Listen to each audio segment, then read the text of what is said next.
खानबिला से लियाकतपुर जाते हुए है नर्सरी सुल्तान अल्फीन, और इसके ऑनर हैं काजी साकिब साहब। उनका नंबर भी आपसे शेयर कर देता हूँ मैं।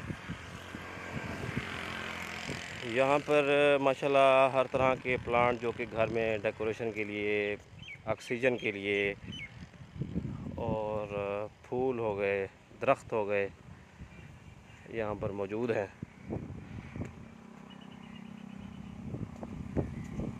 ये देखें, ये आम लगे हुए हैं नर्सरी के अंदर ही।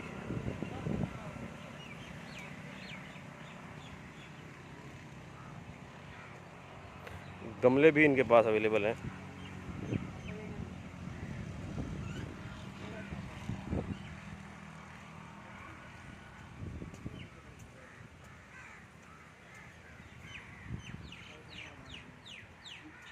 पनीरी तैयार की जाती है और फिर जब वो पौधा तैयार हो जाता है तो तब वो लगता है इस पे।